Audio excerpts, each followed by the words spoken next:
നിങ്ങളുടെ ഫേവറേറ്റ് സീരിയലുകൾ ടിവിയിൽ വരുന്നതിന് മുൻപേ സൺ നെക്സ്റ്റ് ആപ്പിൽ കാണാം. ഇനി എല്ലാവർക്കും മുൻപേ കാണൂ. ഇപ്പോൾ തന്നെ സൺ നെക്സ്റ്റ് ആപ്പ് ഡൗൺലോഡ് ചെയ്ത് സബ്സ്ക്രൈബ് ചെയ്യൂ. അമ്മയൊന്നും പറഞ്ഞില്ല. എന്താ കാര്യം? എന്റെ മൂത്ത മോനെ മോള് രക്ഷിച്ചു. പക്ഷെ രണ്ടാമത്തെ മോനെ മോക്ക് രക്ഷിക്കാൻ പറ്റിയില്ല. എനിക്കത് ഓർക്കുമ്പോ വിഷമം തോന്നുക. അമ്മ എന്താ പറയുന്നതെന്ന് എനിക്ക് മനസ്സിലായില്ല. മോളെ പോലൊരു പെൺകുട്ടി എന്റെ വീട്ടിലേക്ക് മരുമകളായിട്ട് വന്നാലേ അവിടെ വേറൊരു നിലവിളക്കിന്റെ ആവശ്യം പോലും ഇല്ല. മോൾ എന്റെ വീട്ടിൽ വലതുകാലെടുത്ത് വെച്ച് വരുമ്പോ തന്നെ ആ വീട് ഐശ്വര്യം കൊണ്ട് നിറയും. ഒരു ബന്ധമില്ലാത്ത എന്തൊക്കെയോ അമ്മ സംസാരിച്ചുകൊണ്ടിരിക്കുന്നത്.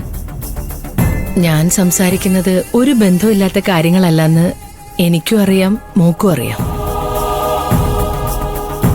ചേരേണ്ടതിനെ തമ്മി ചേർക്കാതെ എവിടെന്നോ ഒന്നിനെ കൊണ്ടുവന്ന് ചേർത്ത് വച്ചു. എല്ലാവരുടെയും വിധി ഓരോ രീതിയിലാ. പക്ഷെ എന്റെ ഇളയവന്റെ കാര്യത്തില് ആ വിധി വലിയൊരു ക്രൂരതയെ കാണിച്ച്.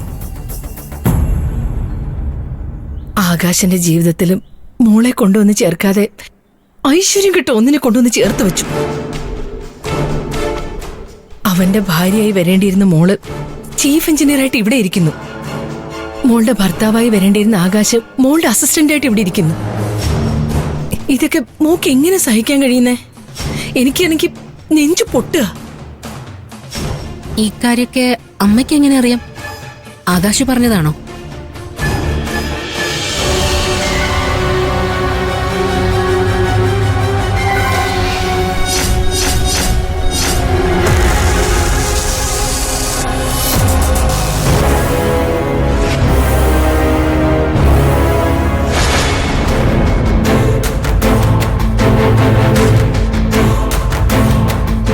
ആകാശ് പറഞ്ഞതല്ല മോളെ, ഈ ഡയറി പറഞ്ഞു തന്നു എല്ലാം.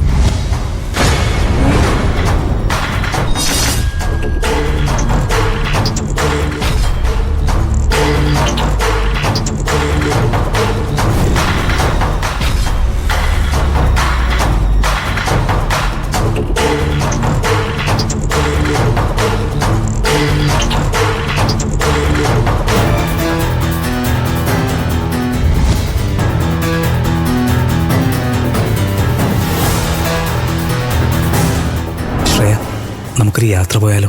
നമ്മൾ സ്നേഹിച്ചു തുടങ്ങിയെങ്കിലും തൊട്ടുരുമി യാത്രകളൊന്നും ചെയ്തിട്ടില്ല. യാത്രകൾക്ക് എൻ്റെ ശ്രേയക്കുട്ടിക്ക് സമ്മതമായിരുന്നെങ്കിലും എൻ്റെ തിരക്കുകൾ കാരണം ഞാൻ പലപ്പോഴും ഒഴിഞ്ഞു മാറി. ചിലപ്പോഴൊക്കെ ഒരു നോട്ടം, ഒരു പുഞ്ചിരി, അതിനുമപ്പുറം ഞാനറിയാതെ എൻ്റെ ശ്രേയക്കുട്ടിയിലേക്ക് ഞാൻ അലിഞ്ഞു. ശ്രേയ, എനിക്കറിയാം നിന്റെ കണ്ണുകളിൽ പൂത്തു നിൽക്കുന്ന ചെമ്പക മലരുകൾ എന്നെ നോക്കി പുഞ്ചിരിക്കുന്നത്. അതിൽ ഞാൻ അലിഞ്ഞു പോകുന്നു ശ്രേയ. ഈ ഡയറി എങ്ങനെ കത്തി? ആകാശന്റെ പണിയായത്. അവനിത് കത്തിച്ച് ആഘോഷിക്കായിരുന്നു. പാതി കത്തിപ്പോയി, ബാക്കിയുള്ളതായത്. അമ്മേ, ആകാശാണോ ഇത് കത്തിച്ചത്? അതെ.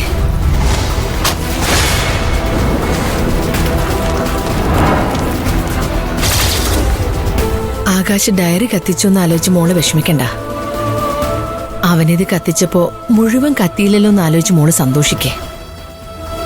ഇതുപോലെ തന്നെയാ ആകാശിന്റെ മനസ്സിലുള്ള മോളെ അവൻ ഒഴിവാക്കണമെന്ന് വിചാരിച്ചാലും നടക്കില്ല. മോളുടെ ഓർമ്മകൾ അവന്റെ മനസ്സിൽ എപ്പോഴും ഉണ്ടാവും. മോൾ അവനെ ഓർത്തിരിക്കുന്നത് പോലെ അവനും മോളെ ഓർക്കുന്നുണ്ടാവും. മോളിതൊക്കെ മനസ്സിൽ കൊണ്ട് നടന്നിട്ട് ഒരു കാര്യമില്ല. മുന്നോട്ടിനി എന്ത് വേണമെന്ന് ആലോചിക്കണം.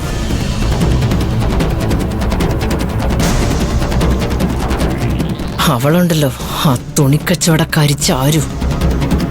അവളെ ഒരിക്കലും ഞാൻ എന്റെ മരുമകളായിട്ട് അംഗീകരിച്ചിട്ടില്ല.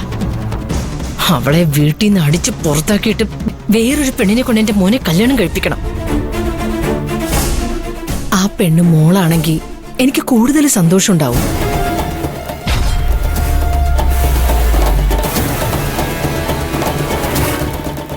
എനിക്ക് മാത്രമല്ല, ആകാശനും സന്തോഷാവും. മോക്കും സന്തോഷമുള്ള കാര്യല്ലേ? മോളൊരു സാധാരണ പെൺകുട്ടിയല്ലല്ലോ.